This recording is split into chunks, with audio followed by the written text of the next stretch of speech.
여호와께서 모세와 아론에게 말씀하여 이르시되 바로가 너희에게 이르기를 너희는 이적을 보이라 하거든 너는 아론에게 말하기를 너의 지팡이를 들어서 바로 앞에 던지라 하라. 그것이 뱀이 되리라. 모세와 아론이 바로에게 가서 여호와께서 명령하신 대로 행하여 아론이 바로와 그의 신하 앞에 지팡이를 던지니 뱀이 된지라. 바로도 현인들과 아술사들을 보내 그 애굽 요술사들도 그들의 요술로 그와 같이 행하되 각 사람이 지팡이를 던짐에 뱀이 되었으나 아론의 지팡이가 그들의 지팡이를 삼키니라. 그러나 바로의 마음이 완악하여 그들의 말을 듣지 아니하니 여호와의 말씀과 같더라. 아멘. 우리 함께 인사 나누겠습니다. 샬롬. 주님의 이름으로 사랑합니다. 무엇보다도 반가운 것은 우리 신영 현석 성도님 이렇게 오늘 교회 두 번째죠. 오천만에 나와주셔서 감사드립니다. 들어오는 순간에 모든 저희가 그냥 싹 물러가는 것 같습니다. 앞으로도 계속해서 같이 신앙생활 했으면 더욱더 좋겠습니다. 여러분 오늘 와서 보시면 또 놀라운 것들이 또 지난주와 달라진 모습들이 있죠. 바로 이 뒤 배경에 우리 현수막을 배경 현수막을 제가 주문을 해서 지난주에 서울에 갔다 오고 이렇게 설치를 했습니다. 여기 좌측에 보시면 글씨가 써 있어요. 영어로 뭐라고 써 있냐면 Kingdom of God. 그래서 킹덤은 나라, 그다음에 갓은 하나님. 그래서 하나님의 나라. 알고 계셔야 됩니다. 제주한 선민교회 성도이면 킹덤 오브 갓이 무슨 뜻이냐? 그러면 딱 하나님의 나라 이렇게 알고 계셔야 돼요. 이거는요 성경의 종합적인 주제이고 하나님 아버지의 마음이고 또 제가 이렇게 좌우에 지금은 안 보이지만 양옆에 이렇게 현수막을 걸어놔서 교회 표어도 놨지만 사실 저는 그 교회 표어를요 깊이 생각하는 사람이 아니에요. 여기에 걸려있는 표어도 저기 전임자 목사님이 정해놓은 표어예요. 제가 표어를 중시 여기진 않았냐면 아직도 제 마음과 생각과 사상 속에는 아직 뚜렷한 뭐가 없었어요. 사실은 그동안은 전도사이고 목사이면서도 또 말씀을 늘 가까이 하면서도 무엇을 기준으로 삼아야 되는지 몰랐기 때문에 사실 전임 목사님이 걸어놓으신 표어를 그대로 그냥 인용한 것입니다. 그러다가 이제 제가 말씀을 조금씩 알게 되고 공부를 하면서 성경의 가장 핵심 메시지가 뭐냐? 하나님 아버지의 마음이 뭐냐? 바로 하나님의 나라를 회복했다는 사실을 우리가 알게 되고 우리의 이제 이후로부터 제가 은퇴할 때까지는 이 성민교회에 굳이 표현을 한다면 이 하나님의 나라다 이렇게 말씀드리고 싶습니다. 그래서 그 부주제 이렇게 뭐라고 써 있어요? 한글로 하나님 나라를 이뤄가는 믿음의 공동체 선민교회 이렇게 써 있잖아요. 우리가 하나님의 나라를 만들어 가야 합니다. 주부에 나와 있는 것처럼 전면에 이 하나님의 나라는 최초에 하나님께서 당신의 심혈을 기울여서 만든 그 에덴 동산과 같은 나라가 하나님의 나라입니다. 그리고 그 동산을 잘 관리할 수 있도록 하나님께서는 당신의 형상을 닮은 형상을 따라 우리 인간을 주셨고 그 에덴 동산 즉 하나님의 나라를 우리가 인간에게 맡기셨고 그렇게 하나님을 대신해서 통치하도록 하셨습니다. 그래서 우리가 하나님의 뜻에 따라 우리가 살아가면 생육 번성 충만할 수밖에 없는 거예요. 그런데 우리가 타락함으로 말미암아 우리의 형상들이 다 무너져 내렸다는 거예요. 하나님의 형상이 온유한 마음, 사랑하는 마음, 용서하는 마음, 쉽게 분노하지 않는 마음이 하나님이 우리에게 주신 태초의 하나님 형상이자 우리의 마음이라면 타락한 우리들은요 쉽게 분노하고 미워하고 시기하고 질투한다. 태초의 하나님께의 형상에 따라 주신 하나님 아버지의 마음은 우리의 삶의 태도는 늘 성실함이었고 진실함이었고 올바름이었습니다. 그러나 타락한 우리들은 성실함보다는 게으름과 나태함과 어떻게 하면 이 상황을 빠져나갈 수 있을까? 온갖 요령과 잔머리를 피면서 우리가 하나님 아버지의 마음을 아니라 점점점 타락하고 뒤틀리고 왜곡된 그런 세상 속에 살아가는 것이 우리들의 현 주소였다는 겁니다. 그런데 하나님께서는 우리를 그도 택하셔서 그 누군가의 복음을 통해서 교회 나오게 하시고 예수님 믿게 하시고 또 하나님의 말씀을 알아갈 수 있도록 알아가면서 야, 게으르고 나태하고 요령 피우는 게 하나님이 우리에게 주신 마음이 아니구나. 미워하고 시기하고 질투하고 분노하고 자꾸 미루는 거, 이거 하나님 아버지가 주신 우리에게 주신 그런 그 형상이 아니고 마음도 아니구나, 이런 걸 깨닫는다. 그래서 다시 우리가 이제 말씀을 알아가면 알아갈수록 하나님 아버지의 마음을 알아가면 알아갈수록 다시 우리의 마음은요 하나님의 형상에 회복되어져 가는 거예요. 그러한 성장과 함께 우리는, 전에는 나 중심의 삶이었다면 이제는 성장한 나는 바로 이웃을 향해서 하나님의 나라를 위해서 살아가는 것이 우리들의 삶의 태도라는 것입니다. 그래서 우리가 성숙한 만큼 내 주변 사람들을 섬기고 사랑하고 도와주고 또 함께하고, 그래서 함께 아름다운 세상 하나님 나라를 만들어가는 것이 하나님 아버지가 우리를 향한 바람이고 하나님 아버지가 우리를 택해서 구원해 주신 그 구원의 목적이 바로 이 하나님 나라에 있다는 사실을 여러분 기억하시길 바랍니다. 우리가 이거는 이 신앙은요, 이 목표는요, 우리가 절대로 죽을 때까지 까먹으면 안 돼요. 이 큰 사상을 가지고 이제 출애굽기 말씀을 보겠습니다.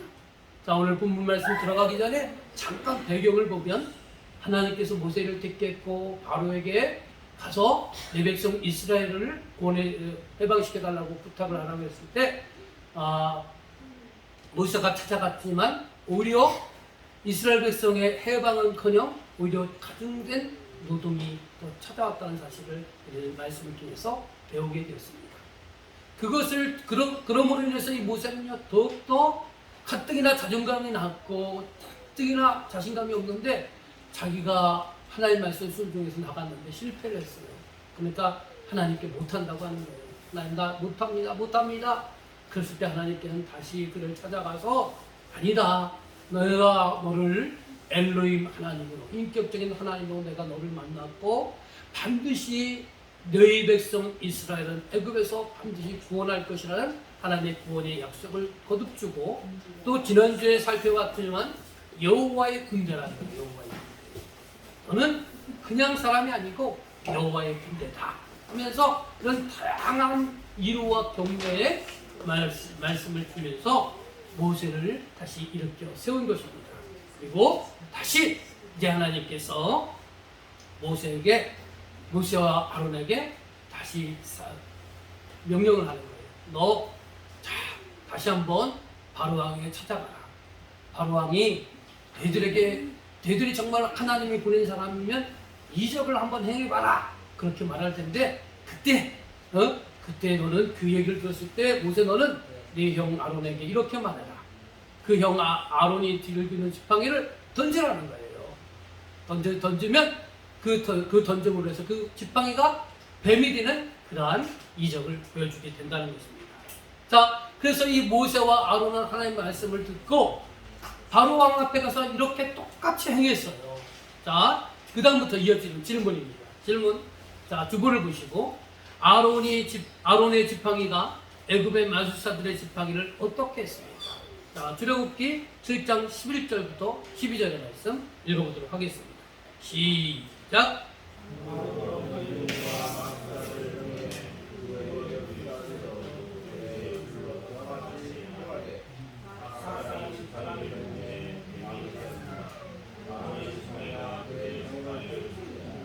예, 그 모세와 아론이 던진 지팡이가 뱀이 되었을 때 바로 왕은요 애굽에 있는 모든 마술사들과 지혜 있는 사람들을 다 총동원해서 똑같이 행하게 했습니다. 그래서 애굽의 마술사들도 그들이 갖고 있는 지팡이를 던졌을 때 그 지팡이가 뱀이 되는 그런 역사가 나타났다는 겁니다. 그런데 더 놀라운 것은 뭐냐? 똑같이 요술을 행하고 똑같이 이적을 베풀지만 그러나 아론의 지팡이가 이 마술사들의 지팡이를 어떻게 했다고요? 어떻게 했다고 했어요? 삼켰다는 거예요. 자, 이 말씀을 의미를 한번 생각해 보자는 거예요. 이 의미를 생각하기 전에 이제 출애굽기에 나오는 10가지 재앙이 있습니다. 이 10가지 재앙은 그냥 하나님이 능력을 나타난다는 그런 의미보다는 어떤 의미가 있느냐? 바로 두 진영의 영적 싸움이라고 볼 수 있는 거예요. 즉 어떤 싸움이냐? 모세를 대응하는 하나님, 하나님의 나라와 바로를 앞세운 사단의 왕국, 하나님의 나라와 사단의 나라가 싸우는 영적 전투라는 거예요. 또 가깝게는 하나님을 신뢰하는 믿음의 사람들과 마귀 사단을 추종하는 그 마귀 사단의 악한 자들의 영적 전쟁이 바로 이 10가지 재앙에 나타나고 있다는 것입니다. 자, 오늘 지팡이를 통해서 뱀이 되는 이 이적을 통해서 우리가 알아야 될 건 뭐냐? 사단도 권능을 행하지만 여호와 하나님의 능력이 더 강함을 우리는 알아야 된다는 거예요. 자, 오늘 아까 읽으셨지만 11절, 12절, 13절에 어떤 일들이 벌어졌어요? 11절, 12절에 바로 아론이 던진 지팡이가 뱀이 됐고요.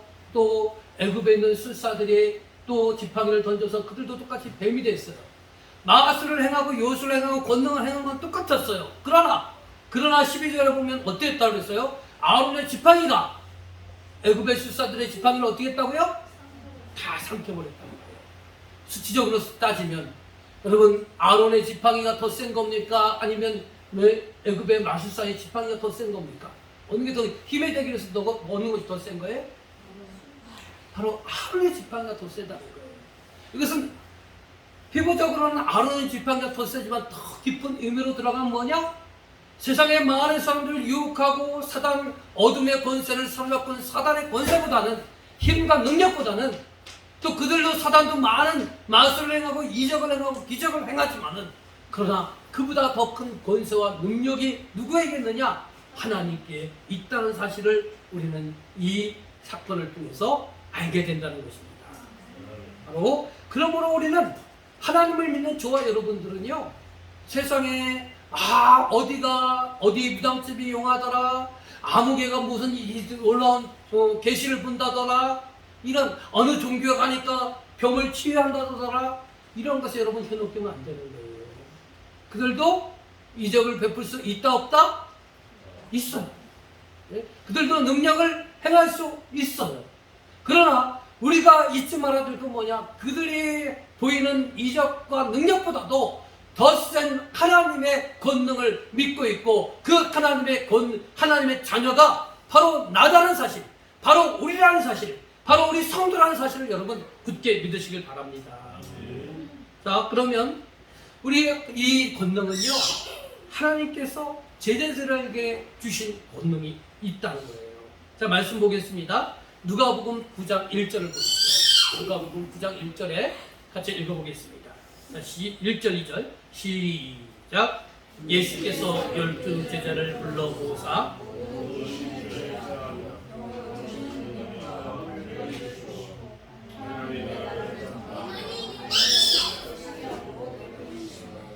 네, 이 말씀은 뭡니까? 예수님께서 12 제자를 모으시고 훈련시키고 그들을 전도하기 위해서 파송시킬 때 주신 말씀이에요. 이 말씀을 보니까 이 귀신을 예수님께서 제자들에게 주신 권세가 능력이 뭐 있어요? 여기 보니까 귀신을 제어하고 병을 고치는 능력과 또 앓는 자를, 병든 자를 치유하는 그런 능력을 주신다는 거예요. 이것은 누구에게서 왔느냐? 하나님에게서 온 것이에요. 사단의 권세와 능력보다 더 강한 하나님께로부터 온 능력이에요. 그 능력을 예수님께서는 누구에게 줍니까? 제자들에게 주는 거예요. 여러분, 이 말씀을 여러분 개인에게 적용하면 뭡니까?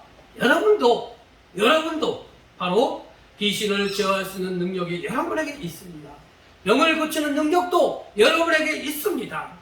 또 앓는 자를 고치는 그런 능력도 여러분에게 있다는 사실을 믿어야 되는 거예요. 이거는 내가 태어날 때 갖고 태어난 것이 아니고 하나님께서 하나님을 믿고 하나님의 자녀가 되고 또 지금도 하나님 나라를 위해서 복음을 전파하고 또 하나님 나라를 세우기 위해서 수고하고 애쓰는 여러분에게 이런 하나님의 권세와 능력을 하나님께서는 여러분에게 주셨다는 겁니다. 아멘이십니까? 아멘. 있어요. 저와 여러분에게도 있어요. 그러나 지금은 이 시대는요, 이러한 권세와 능력이 희미한 시대가 되었어요. 우리나라는 이런 것들이 잘 지금 나타나지 않고 있어요. 그러나 우리의 믿음의 선배 시절에는 놀라운 방언의 역사와 병을 치유하는 역사와 귀신을 물리치는 역사가 놀랍도록 많이 나타났다는 거예요. 지금은 그 빈도가 많이 줄었지만 지금도 변함없이 하나님의 이적과 하나님의 권능과 하나님의 능력은 여전히 나타나고 있다는 사실을 믿으시길 바랍니다. 여러분, 여기 깊게 다루지 말지는 않겠지만 한 가지 의문을 가졌어요. 그런데 왜 나는 이런 이적이 안 나타날까? 이걸 한번 고민해 보세요. 더 이상은 다루지 않겠습니다. 자, 다음 보겠습니다. 왜 제자들에게 하나님의 능력을 하나님께서는 우리 제자들에게, 우리 성도들에게 이런 능력을 주실까요? 그 이유가 뭐냐? 첫 번째, 하나님 나라를 전파하기 위해서 하나님께서는 이러한 권세와 능력을 우리 성도들에게, 제자들에게 주신다는 거예요. 누가복음 9장 2절 방금 읽은 말씀에 보면 이렇게 써 있잖아요. 하나님 나라를 전파하며 앓는 자를 고치게 하려고 내보내시며. 그러니까 1절에 뭡니까? 모든 귀신을 제어하고 병을 고치는 능력과 권세를 복음을 전하는 사람들에게, 오늘날 하나님 나라에서 수고하고 애쓰는 우리 성도들에게 이런 권세와 능력을 주신다는 거예요. 주시는 목적이 뭐냐? 뭐라고요? 첫 번째, 하나님 나라를 세우기 위해서. 네? 자, 마가복음 16장 20절 말씀 읽어봅시다. 마가복음 16장 20절 말씀. 자, 시작. 제자들이 나가 두루 전파할세 주께서 함께 역사하사 그 따른 표적으로 말씀을 확실히 증언합니다. 자, 주께서 제자들이 나가서 두루 복음을 전파할 때 어떻게 됐냐? 그 따른 표적으로 말미암아 뭐 어떻게 된다고 했어요? 표적이 나타나요. 왜 표적이 나타나요? 말씀을 확실히 증언합니다. 결국 뭐냐? 이 하나님께서 우리에게 이적을 주고 권능을 주고 권세를 줬느냐? 하나님의 말씀을 전파하고 그에 있어서 많은 사람들이 하나님 나라의 열매를 맺게 하기 위해서 나타난다는 것입니다. 자, 왜 그러면 하나님께서 우리 성도들에게, 제자들에게 능력을 주셨느냐? 두 번째, 복음의 전파의 대상들이 완고하게 사탄에게 사로잡혀 있기 때문에 그렇다는 거예요. 자, 말씀 읽어보겠습니다. 출애굽기 7장 13절 말씀 읽어보겠습니다. 시작. 그러나 바로의 마음이 완악하여 그들의 말을 듣지 않으니 여호와의 말씀과 같았다. 자, 사단은 아까 두 진영의 대결에서 서두에서 말씀드리길, 사탄은 뭘 상징하느냐? 이 바로는 누굴 상징하느냐? 바로 사탄의 왕국을 대표하는 사단을 상징하는 것이 바로 바로가 됐어요. 근데 그 바로 앞에 하나님께서는 모세와 아론을 보내서 이 이스라엘 내 백성 이스라엘을 애굽에서 보내달라고 거듭거듭 얘기를 했어요. 그리고 마침내 이렇게 이적을 행하는 역사를 보여줬어요. 아론의 지팡이를 던졌을 때 뱀이 되는 이적을 보여줬고요. 애굽의 술사들이 똑같이 이적을 행했을 때 아론의 지팡이가 애굽의 술사들의 지팡이를 다 삼켜 먹는 그러한 이적을 보여줌으로 인해서, 그 이적을 보여줌으로 인해서 바로 왕이 그것을 보고 깨달으라는 거예요. 하나님의 말씀 앞에 순종하라는 거예요. 하나님의 말씀은 뭡니까? 이스라엘 백성들을 애굽에서 보내라는 하나님의 말씀이에요. 그것을 누가 들었느냐? 지금 바로가 들었어요. 그리고 바로가 그 말씀을 듣고 그 말씀이 진짜인지 아닌지를 확인하기 위해서 이렇게 이적이 나타난 거예요. 지팡이가 뱀으로 변하는 역사가 나타난 거예요. 아론의 지팡이가 애굽의 술사들의 지팡이를 삼키는 이적의 역사가 나타난 거예요. 그렇다면 애굽의 왕이여, 이 현상을 보고 정말 영적으로 민감하고 영적 센서가 빠른 애굽의 왕이었다면요, 그것을 보고 이 모세와 아론을 보낸 그분 이스라엘의 하나님이 정말로 전능자 하나님이구나. 우리들이 애굽에도 온갖 신들이 있는데 이 신들보다 더 강한 권세와 능력이 있구나. 이걸 빨리 띄워줬다면 바로 애굽 왕은요 더 많은 고통을 당하지 않고 자기의 장자의 죽음을 겪지 않고 이 이스라엘 백성들을 보내는 하나님의 말씀에 순종했을 것이라는 겁니다. 그런데 순종하지 않았어요. 순종하지 않았어요. 애굽 왕은 어떻게 했다고요? 바로의 마음이 어떻게 했다고? 완악하여 그들의 말을 듣지 않았다는 겁니다. 이처럼요 우리가 복음을 들고 전도지를 들고 또 복음 전도 대상자들에게 온갖 친절을 베풀고 또 그들의 마음을 사기 위해서 온갖 서비스를 다하고 또 여러 가지 힘들여 공을 세워도요 그들이 쉽게 이 교회 나오지 못하고 그들이 쉽게 교회 나와도 예수님을 영접하지 못하고 하나님의 자녀가 되지 못하는 것은 뭐냐? 그들의 마음이 굳어졌다는 거예요. 완악해졌다는 거예요. 그래서 하나님의 말씀을 들어도 깨달음이 없고 하나님의 이적을 그들이 눈앞에 봤음에도 불구하고 그들이 깨달음이 없다는 거예요. 자, 그 다음에 이제 하나님께서 다시 모세에게 나타나서 이렇게 말씀하셔요. 너 내일 이른 아침에 나일 강가에 다가가라.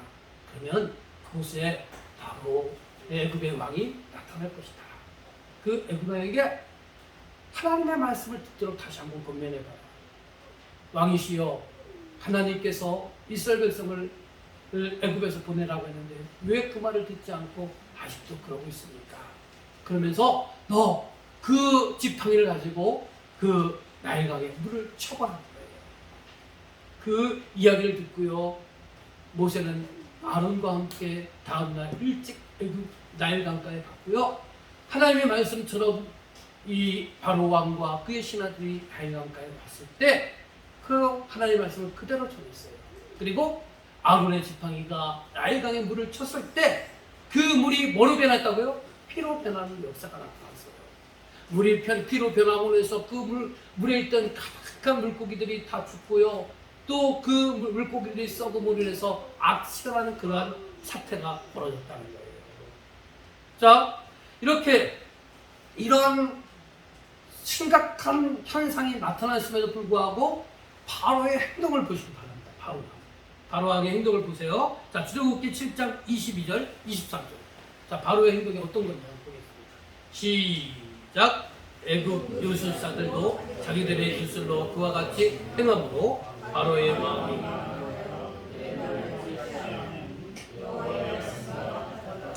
바로가 돌이켜 궁으로 들어가고 그 일에 관심을 가지지도 아니하고. 자, 나일강의 물이 피로 변하는 역사가 나타나니까 이 바로 왕이 당황해서 술사들에게 한번 너희들도 해봐라 때 똑같은 현상이 나타났어요. 그것을 보고는요 애굽 왕의 마음이 굳어져가지고 이런 물이 피로 변하고 물기가 죽고 또 물기가 죽고 악취가 나고 백성들은 물이 없어서 이곳저곳 물을 찾아 땅을 파는 그런 것에서 그 현상이 있음에도 불구하고 등하시하고 애굽 왕은 어떻게 했다고요? 바로가 돌이켜 어디로 갔어요? 궁으로 돌아갔다는 거예요. 그런 일에 관심을 갖지 않았다는 거예요. 여러분, 애굽인에게 있어서 나일강은 어떠한 강입니까? 한마디로 생명의 젖줄이에요. 나일강의 물을 그들이 먹기도 하고 그 물을 퍼다가 또 농사 짓는데 이용함으로 인해서 이용하게 되고 또 농사를 짓으면서 많은 생산량을 농산물들을 생산해서 그것을 팔음으로 인해서 이들이 경제생활도 하는 식수로도 공급되고 또 경제생활에서 중요한 터전이 바로 뭐였느냐? 나일강이었다는 거예요. 근데 그 나일강 물이 피로 변해서 물고기들이 죽고 그 썩어서 악취가 나는 그러한 현상이 있음에도 불구하고 이 애굽의 왕, 소위 백성들을 이해하는 왕인 애굽 왕은요 그 마음이 완악하고 그 마음이 굳어져서 백성들의 아픔은 뒷전으로 팽개치고 다시 자기 집인 궁으로 돌아갔다는 겁니다. 여러분, 이런 우리는 뭘 보느냐? 애굽 왕의 마음이 지금 완강을 보고 있는 거예요.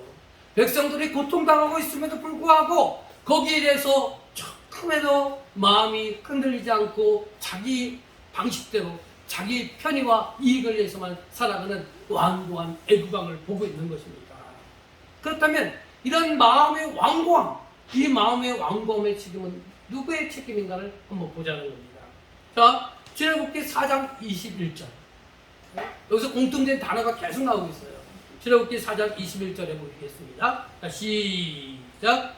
내가 그의 마음을 완악하게 한즉 그가 백성을 보내주지 아니하니. 출애굽기 7장 3절. 내가 바로의 마음을 완악하게 하고 내 표징과 내 이적을 애굽 땅에서 많이 행할 것이다. 출애굽기 9장 12절. 자, 시작. 그러나 여호와께서 마음을 완악하게 하셨으므로 그들의 말을 듣지 아니하니. 자, 이 제시된 말씀에 보면 바로의 완악한 마음이 완악하게 된 것은 누가 하게 하셨다는 거예요? 하나님이 하게 하셨다는 거예요. 그런데 우리는 이 말씀을 보면서 어떤 생각이 드냐? 그러면 하나님께서 사람의 마음을 완악하게 하셔서 사람이 못된 행동을 하면 그 못된 행동한 사람이 책임이 있느냐? 아니면 하나님이 책임이 있느냐? 그 책임 소지를 한번 따져보자는 거예요. 아니, 하나님이 사람의 마음을 완악하게 했기 때문에 사람이 완악해지고 나쁜 행동하면 하나님 책임 아닙니까? 이렇게 우리가 물을 수 있다는 거예요.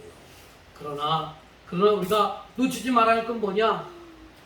본인이, 그러나 그런 완악한 마음이 갖기 전에 본인이 먼저 말씀에 대한 불신앙, 또 하나님 말씀에 대해서 불순종하는 마음을 가졌기 때문에 이런 미혹의 역사가 와서 망하게 된다는 거예요. 자, 이것이 잘 이해가 안 될지 모르겠지만 다 말씀을 보면 이해가 될 거예요. 데살로니가 후서 2장 9절부터 12절 말씀 한번 읽어보도록 하겠습니다. 자, 시작. 악한 자의 나타남은 사단의 활동을 따라 모든 능력과 표적과 거짓 기적과 우리의 모든 속임으로 멸망하는 자들에게 있으니 이는 그들의 진리의 사랑을 받지 아니하고 구원함을 받지 못합니다. 이러므로 하나님의 미혹의 역사를 그들에게 보내사 거짓 것을 믿게 하시니 진리를 믿지 않고 우리를 좋아하는 모든 자들로 하여금 심판을 받게 하려 하십니다. 먼저 여러분 한 말씀 안에서 한자를 볼까요? 자, 9절의 말씀. 악한 자의 나타남. 악한 자가 뭐냐? 마귀 사단이라고 했습니다. 사단. 나타나면 어떻게 나타나? 우리들에게 나타나? 사단의 활동을 따라 모든 능력과 표적과 거짓 기적과 11절에 불의의 모든 속임으로 이렇게 사람들이 우리에게 접근한다는 거예요. 여러분, 글쎄 아까도 말씀드렸지만 이단의 다른 종교들도 또 용한 무당들도 이적을 행하고 능력을 행한다고 했어요. 못한다고 했어요. 행한다는 거예요. 마귀 사단들은 우리들이 혹하는 것, 그것을 하기 위해서 사단들이 능력을 발휘하게 하고 또 어떤 표적을 눈에 보이는 가시적인 일들을 보이게 하고 또 기가 막히게 넘어갈 수 있는 거짓말을 통해서 또 우리가 옳지 않은 그런 일을 행하도록 자꾸 조장함으로 인해서 그런 방법으로 누구에게 나타나느냐? 자, 이 9절 맨 끝, 10절 맨 끝에 보니까 또 어떤 자들에게 나타난다고요? 멸망하는 자들에게 있습니다. 여기서 멸망하는 자들은 뭐냐면 미혹을 당하는 사람들, 마귀 사단의 미혹을 당해서 마음이 굳어진 사람들. 그런 사람들이 뭐냐? 처음부터 하나님께서 그 마음을 완악하도록 만드신 것이 아니고 하나님께서 우리들을 다 순수한 마음, 좋은 마음을 주셨으나 그러나 사단의 유혹은요, 어떨 때는 능력을 행하고 표적을 보여주고 그럴듯한 거짓말을 통해서 때로는 불의를 주장하도록 옳지 못한 일을 행하도록 해서 우리의 마음을 어떻게 한다고요? 완악하게 만들어버린다는 거예요. 굳어지게 만든다는 거예요. 그래서 우리가 어떻게 되느냐? 우리가 하나님의 지으심을 받은 우리가 또 하나님 나라에 들어갈 우리들이 멸망의 사람으로 타락한 존재로 우리를 망가뜨리는 자가 누구냐? 사단이라는 거예요. 어떤 방법으로? 표적과 이적과 또 표적과 이적과 온갖 기적과 불의를 행하는 방법으로. 그러니까 여러분들 너무나 예? 병을 고친다, 이상한 놀라운 일들이 벌어진다, 여기에 현혹되면 안 되는 거예요. 우리 성도들은. 물론 예수님도 똑같이 행하셨잖아요. 예수님도 귀신을 물리쳤고요, 병든 자를 고치셨어요. 그죠? 예수님이 병든 자를 고치고 귀신을 물리치고 앉은 베개를 일으키고 안 못 보는 사람 눈을 뜨게 한 궁극적인 목적이 뭐라 그랬어요? 목적이 뭐냐? 아까 첫 번째면 맨 밑에 보면 왜 저들에게 하나님의 능력을 주셨을까? 복음 전파하기 위해서. 하나님 나라를 그들에게 잘 전달하기 위해서 그들이 마음이 굳어지고 완악했으니까 말씀만 갖고는 안 되니까 이적을 보여주시는 거예요. 표적을 보여주시는 거예요. 방언을 하게 하는 거예요. 병고침을 받게 하는 거예요. 그래서 예수님을 잘 믿고 하나님 나라를 그거를 위해서 그들이 살도록 하기 위해서 하나님의 이적을 보여주신다는 거예요.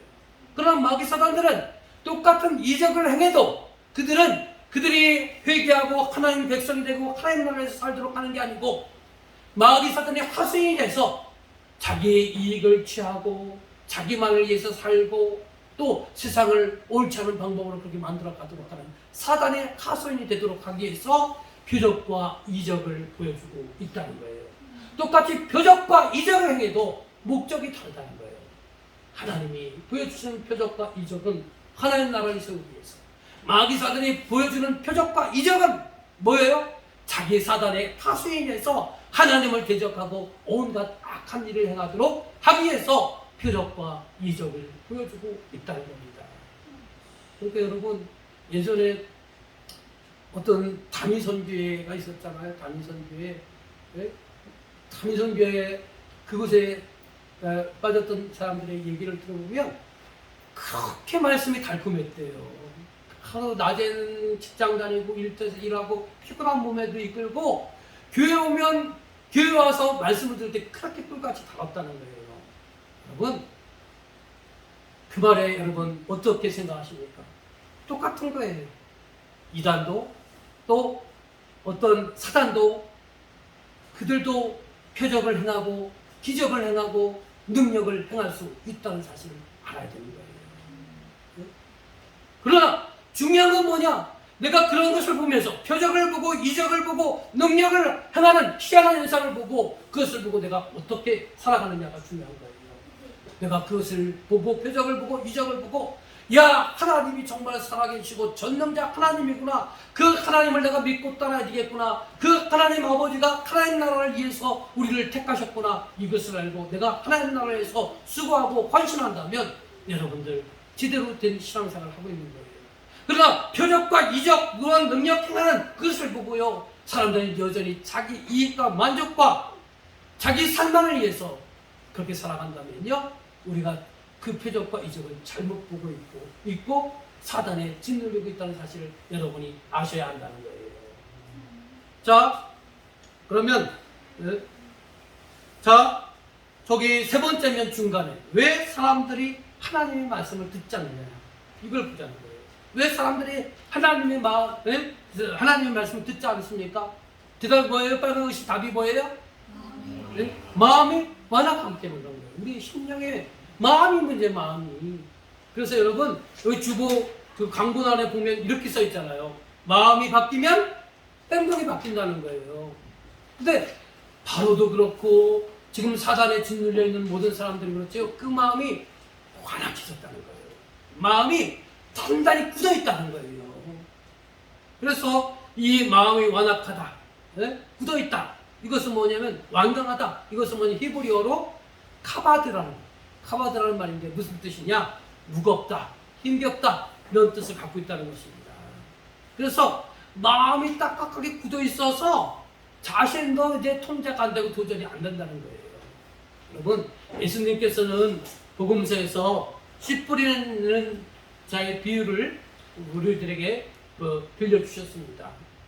거기에서 보면 길가에 떨어진 씨앗이 바로 마음이 완악한, 심령같이 완악한 자에게 떨어진 씨앗과 같다는 거예요. 여러분, 길가에 딱딱한 굳어진 많은 사람들이 그 길을 지나다녀서 그 길이 짓눌려서 굳어진 그 땅에 씨앗이 떨어졌어요. 그럼 이 씨앗이 싹이 납니까? 이 씨앗이요 땅에 깊이 뿌리를 내려야 되는데 땅이 워낙 딱딱하니까 그 땅을 뚫고 뿌리를 내리지 못하는 거예요. 그러니까 어떻게 됩니까? 이 씨앗, 땅에 떨어진 씨앗은 어떻게 됩니까? 새들이 날라와가지고요 그 씨앗을 쪼아먹는 거예요. 그러면 그 씨앗을 뿌리는 농부의 마음은 뭡니까? 씨앗을 뿌려서 열매를 맺기 위해서 씨앗을 뿌리는데 땅이 딱딱하게 굳어져 있으니까 그 씨앗이 열매를 맺을 수가 없는 것과 같다는 것이에요. 결국 그 씨앗의 운명은 새들의 먹이가 되는 그것밖에 되지 못한다는 거예요. 생명의 열매를 맺지 못한다는 거예요. 그러면 모든 것이 우리들의 하나님의 말씀을 듣지 못하는 이유가 뭐냐? 우리의 마음은 심령같이 굳어졌기 때문에. 그런데 그러면 이 굳어진 마음을 어떻게 해야 부드러운 마음이 될 수 있을까? 이것을 한번 보자는 거예요. 여러분, 굳어진 땅은 어떻게 해야 됩니까? 갈아엎어야 됩니다. 근데요, 제가 전에요, 저희 콩농사를 저기 있었잖아요. 저는 농사를 짓기 위한 도구들이 아무것도 없었어요. 그래서 그 콩농사를 지려면 땅을 한번 갈아엎어야 돼요. 트랙터로 해서 땅을 갈아엎어야 되는데 제가 그 장비가 없고 운전할 줄도 모르니까 여기 주변에 있는 농사짓는 사람에 부탁을 했어요. 부탁을 해서 그분이 땅을 갈아준다고 그랬어요. 근데 하루가 지나고 이틀이 지나고 3일이 지나도 땅을 안 갈아주는 거예요. 그래서 바쁘신가 보다 하는데 그래도 안 갈아줘. 그래서 왜 안 갈아주지 않을까? 어느 날 보니까 땅을 갈았더라고요. 그래서 왜 이렇게 땅을 늦게 갈으셨냐니까 딱딱한 땅은 잘 트랙터 가도 안 먹힌다는 거예요. 비 오고 그 다음 날인가요? 그때 그 트랙터질을 해서 땅을 갈아주시더라고요.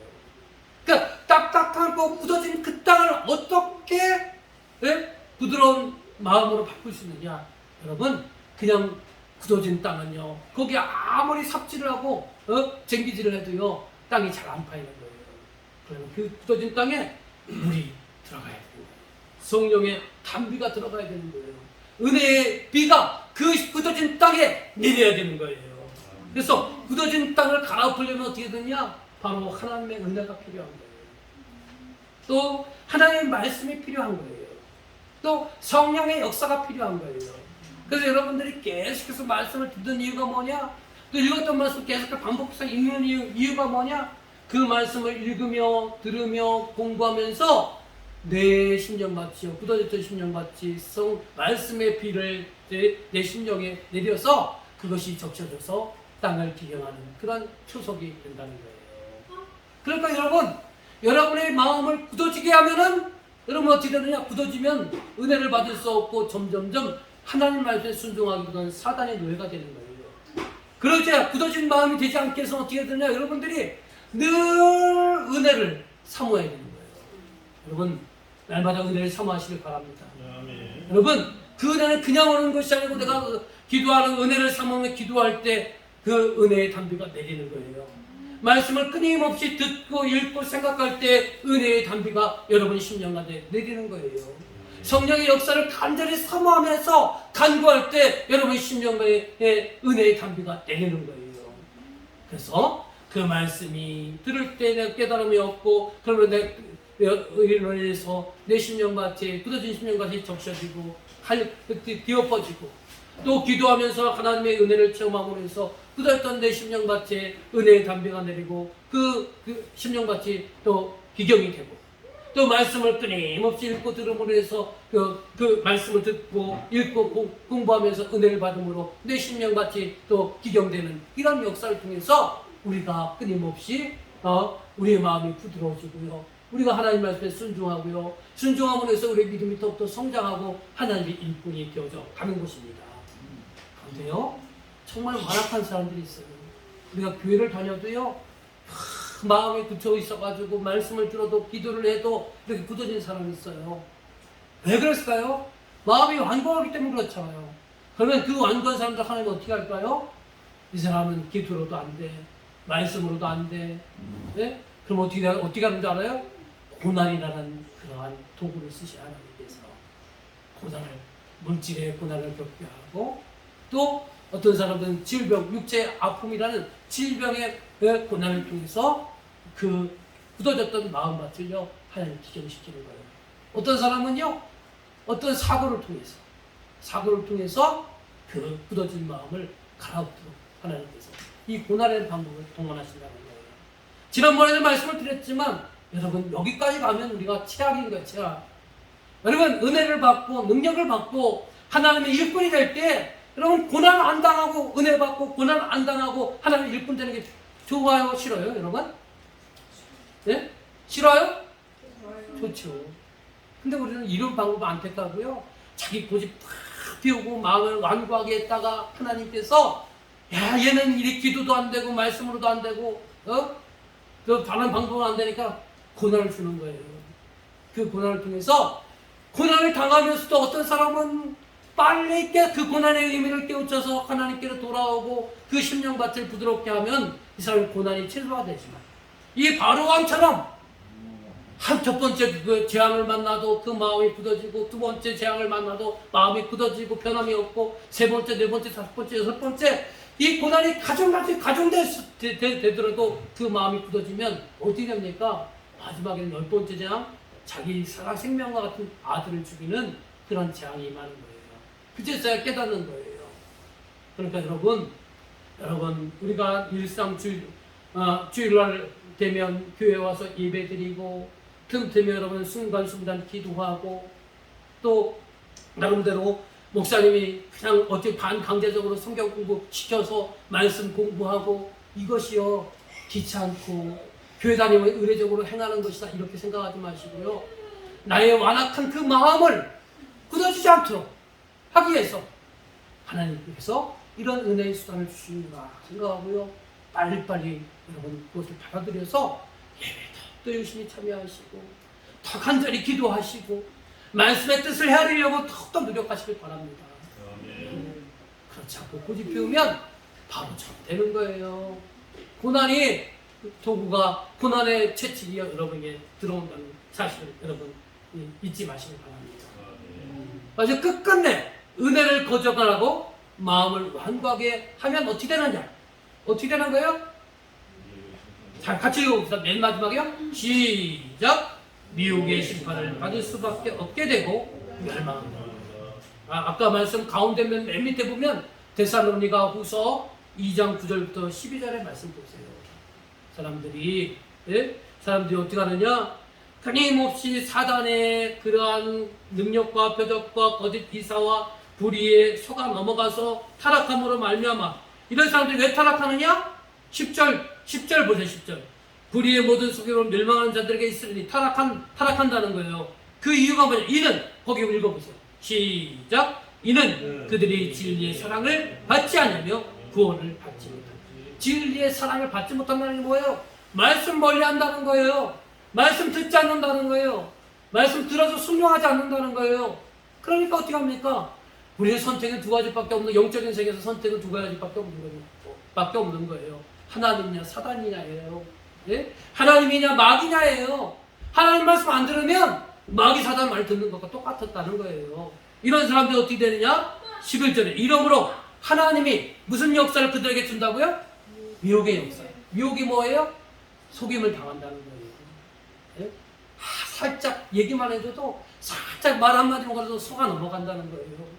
내가 살짝 능력만 보여줘도 기적만 보여줘도 속아 넘어간다는 거예요. 그러니까 우리가 우리의 마음을 완고하게 만들지 마시고 끊임없이 은혜의 담비를 사모하면서 은혜의 수사를 사모하면서 하나님께 적셔주시길 바랍니다. 그렇지 않고 자꾸 하나님 말씀 거절하고 하나님의 사랑을 거절하고 완고해지면 그 사람들은 사단의 노예가 되어서 결국에는 멸망당할 수밖에 없다는 사실을 우리에게 보여주겠다는 사실입니다. 여러분 잘 기억하시기 바랍니다. 그러므로 우리 성도는 우리의 마음을 늘 촉촉하게 은혜의 담비를 적실 수 있도록 말씀을 가까이 하고 여러분 기도를 사모하고 예배를 사모하는 저와 여러분이 되시길 바랍니다. 더 나아가서 하나님의 나라를 내가 속한 영역 속에서 내가 하나님의 나라를 이루어가겠습니다라는 그런 목표를 세우고 어떻게 하면 이 나라를 이룰 수 있을까 늘 기도하시고 하나님 감동 주시는 최선을 다해서 그 하나님 나라를 이루어가시기를 주님의 이름으로 간절히 축원합니다.